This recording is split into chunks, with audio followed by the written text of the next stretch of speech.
वो आपका बहिष्कार कर रहे हैं ना, तो आप भी कर दो ना, आपको क्या परेशानी हो रही है? अरे उनके सारे काम तो आपसे चलते हैं, अगर उनके खेतों में आप जाके काम ना करो तो वो अपने खेत के भी काम नहीं कर सकते, मैं आपको लिख के दे रहा हूँ। तो जब कटाई का टाइम आता तब भी उनकी आपकी जरूरत पड़ती है, तो आप कर दो ना उनका, क्यों वो जरूरी आप उनके बिहाफ पे ही रहोगे क्या? अगर वो अपने क्षेत्र में आपको ये कहते हैं कि भाई आप में हमारी गली से नहीं निकल सकते, क्लियर करो तुम भी हमारी गली से नहीं निकल सकते, उनकी अकेली सड़क है क्या? सीधी सी बात है। अगर वो कहते हैं कि आप हमारे दुकान से सामान नहीं ले सकते, तो आपके पास तो विकल्प बन गया ना, खोलो अपनी दुकानें।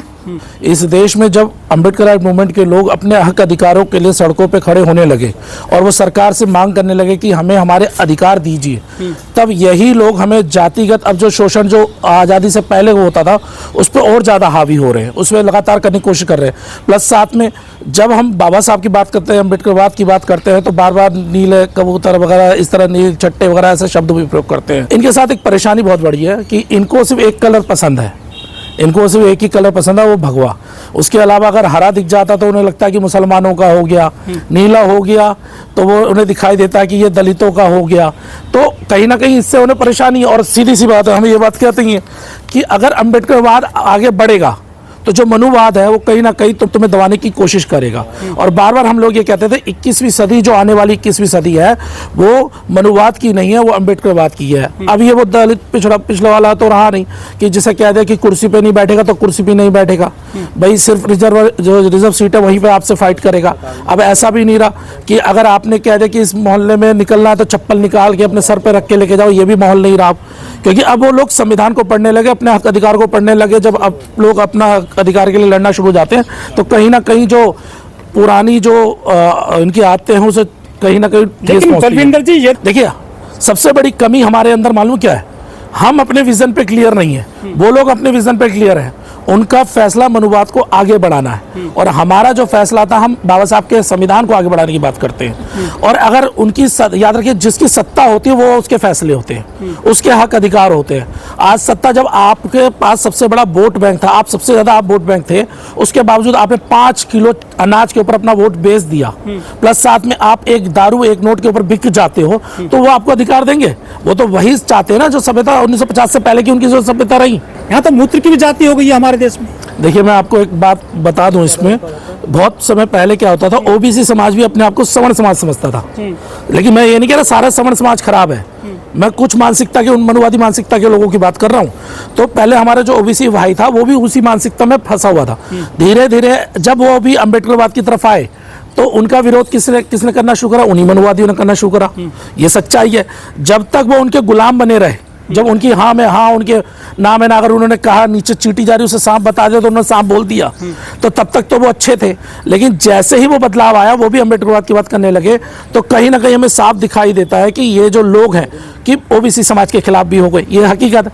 लेकिन हाँ, क्या अभी पूरा ओबीसी समाज आया?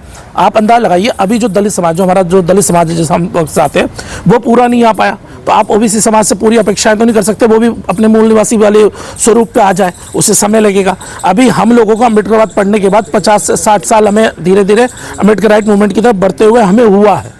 70-75 साल की आज़ादी का, 75 साल के आसपास हमारा हुआ है आज़ादी का। तो धीरे धीरे हम लोग आगे आ रहे हैं, लेकिन अभी थोड़ा समय चाहिए ओबीसी समाज को भी अपनी मानसिकता बदलने के लिए, उन्हें देना पड़ेगा। क्योंकि जब तक आप उनके बीच में कैडर नहीं करोगे, आप उनके बीच में जाओगे नहीं, तो उनकी भी मानसिकता लेकिन वो तो आपको पढ़ने नहीं दे रहे हैं। उत्तर प्रदेश में जो है एक यादव बच्चे को बाहर निकाल दिया, प्रिंसिपल ने पीट करके कहा कि यादव हो, भैंस चराओ, तुम पढ़कर क्या करोगे? देखिए इसका एक सबसे आसान, ये सारे लोग जानते हैं, जब ये आर्यंस बाहर से आए तो इन्होंने सबसे पहले हमारी शिक्षा पे कंट्रोल किया।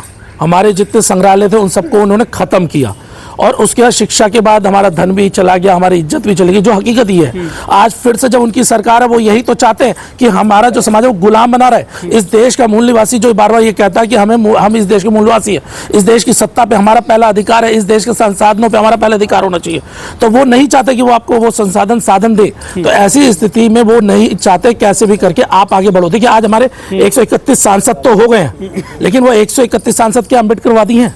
क्या वो फूले साहू पेरियार वाली विचारधारा वाले लोग हैं? ये भी सवाल है ना। वो है तो उसी मानसिकता के लोग। जब तक हम अपने सही लोगों को वहां नहीं भेजेंगे 131 सांसदों में, तब तक मुझे लगता है हमारे समाज का ऐसे ही लगातार शोषण होता रहेगा। देखिए बलविंदर जी, दलित मरे पिटे, जूता चटवाए जाए, उनको मूत्र पिलवाया जाए, यदि वो विरोध करे तो अपर कास्ट के लोग जो है उनका बहिष्कार कर देते हैं। देखिए, पहली बात तो जो भी बहिष्कार होता है उसका तो कोई भी समर्थन कर नहीं सकता देश में। जो बुद्धिजीवी वर्ग है वो कभी भी नहीं कर सकता। लेकिन सवाल ये है, वो आपका बहिष्कार कर रहे हैं ना, तो आप भी कर दो ना। आपको क्या परेशानी हो रही है? अरे उनके सारे काम तो आपसे चलते हैं। अगर उनके खेतों में आप जाके काम ना करो तो वो अपने खेत के भी काम नहीं कर सकते। मैं आपको लिख के दे रहा हूं। तो जब कटाई का टाइम आता तब भी उनकी आपकी जरूरत पड़ती है, तो आप कर दो ना। उनका क्यों वो जरूरी? आप उनके बिहार पे ही रहोगे क्या? सबसे बड़ी गलती है इस देश में। हम कहते हैं बार बार हमारी आबादी 85%, फिर भी हम लोग गुलाम है 85 होने के बावजूद ही। वो 15% होने के बावजूद आपके ऊपर हावी है। चलो 15% ना मानो, देखो 15% में सारा खराब नहीं कह रहा बार बार, क्योंकि ये सामाजिक नारा और राजनीतिक नारा है। लेकिन हकीकत यह, अगर उसमें 3% खराब व्यक्ति है और बाकी 12% सही व्यक्ति है, तो सही के साथ लग जाओ। जरूरी आप उन खराब वाले लोगों के साथ ही खड़ा होना आपने। अगर वो अपने क्षेत्र में आपको ये कहते हैं कि भाई आप में हमारी गली से नहीं निकल सकते, क्लियर करो तुम भी हमारी गली से नहीं निकल सकते। उनकी अकेली सड़क है क्या? सीधी सी बात है। अगर वो कहते हैं कि आप हमारे दुकान से सामान नहीं ले सकते, तो आपके पास तो विकल्प बन गया ना, खोलो अपनी दुकानें। आपके इंटर्नशिप शुरू करो ना, अपने अंदर अपनी छोटे उद्योग खोलो, वहां पे अपने लोगों को रोजगार दो। जरूरी आपको सबको रोजगार देना। संविधान ही नहीं मानते ना, बाबा साहब को मानते हैं। वो तो चाहे कितना भी बोलते रहे कि भाई हम संविधान को नहीं मानते, जब पकड़े जाते हैं ना, थाने में बंद होते हैं, तो उसी संविधान के आधार पर जाकर कहते हैं बाबूजी छोड़ दो, जमानत दे दो। उसी संविधान में जाके कहते हैं, तब कहते हैं मनुस्मृति से दिला दो। नहीं मिलता ना, वरना पूरी उनकी पूछते हैं ना, वो सड़ जाएंगी जेलों में।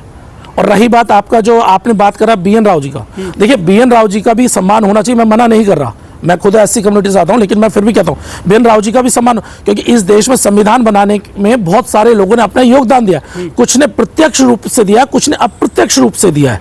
तो आप ये नहीं कह सकते प्रत्यक्ष के चक्कर में अप्रत्यक्ष को भूल जाओ। तो सबसे पहली बात यह है कि बीएन राव जी का सम्मान करते हैं, लेकिन उसका अर्थ ये नहीं है कि आप उनके नाम पर आप हमारे समाज के या इस देश के संविधान बनाने वाले संविधान निर्माता का अपमान करो। ये पॉसिबल नहीं है और इसे हम मानने वाले नहीं है। वो कहते हैं कि हनुमान जी जो पहले अंतरिक्ष यात्री थे। आप सोचिए, अगर किसी विदेशी ने कोई आविष्कार कर दिया हो, तो ये वो लोग हैं जो खुद तो कुछ करते नहीं है, लेकिन दूसरे ने अगर कोई आविष्कार भी कर दिया होगा ना, तो उसका क्रेडिट लेने सबसे पहले पहुंच जाते हैं कि भाई हमने किया। वही कहानी, जैसे बार बार सवाल उठता है ना कि आज़ादी की जब लड़ाई थी, जब आज़ादी के लिए सब लड़ रहे थे, तब ये लोग इस देश के खिलाफ खड़े थे, अंग्रेजों के साथ खड़े थे। ये भी सच्चाई है, सबको पता है। और जब इस देश का राष्ट्रीय ध्वज को सबसे पहले जलाने वाले लोग कौन थे? यही लोग थे। बाबा साहब के पुतले जलाने वाले कौन थे? यही लोग थे। हिंदू महिला कोड बिल को विरोध करने वाले कौन लोग थे? यही लोग थे। आज जब सब लोग इस बात को मानते हैं, एग्री करते हैं, और इन्हें पता लगने लगा कि ये सबसे इंपॉर्टेंट चीजें थी, तो आज क्या कहते हैं कि आज़ादी की लड़ाई में वो क्या नाम है उनका, सावरकर ने इतनी कुर्बानियां दे दी। फिर कहते हैं कि क्या नाम है, हमसे ज्यादा राष्ट्रध्वज को कोई सम्मान नहीं देता, तो 1950 में जलाया था आपने। आरएसएस का योगदान बताते हैं ना ये चीजें कि राष्ट्रध्वज का हम सम्मान करते हैं। इनके खिलाफ खड़े हो गए, दलित अभियान चला रहे हैं महाराष्ट्र में कि आरएसएस को बैन किया जाए देश में। देखिए, सबसे बड़ी बात ये वहीं पर होता है जहां पर हमारे लोग अभी भी अशिक्षित हैं, या हमारी संख्या अशिक्षित लोग हैं। मैं बता रहा हूँ, जहां पे हमारा संख्या बल कम है, जिस क्षेत्र में हमारा संख्या बल कम है, ये हकीकत है। देखिए, अगर आपको कुछ चीज सीखनी है ना, तो अपने लोगों के साथ एक साथ रहना चाहिए। अभी हाल में क्या हुआ, ये अभी हाल में घटनाएं क्यों बढ़ी, इस पे भी हमें सोचना पड़ेगा। मैं बार बार कहता हूं, दूसरे पे आरोप लगाने से पहले अपनी गिरेबान में भी हमें झांकना पड़ेगा। हमारा जो समाज है, सबसे बड़ी कमी क्या हुई, 2000 जो क्या नाम है इसका 22-23 तक हम इकट्ठा थे। लेकिन अभी आपने पीछे देखा, जब वर्गीकरण वाला मामला आया तो हमारे लोग आपस में ही लड़ पड़े।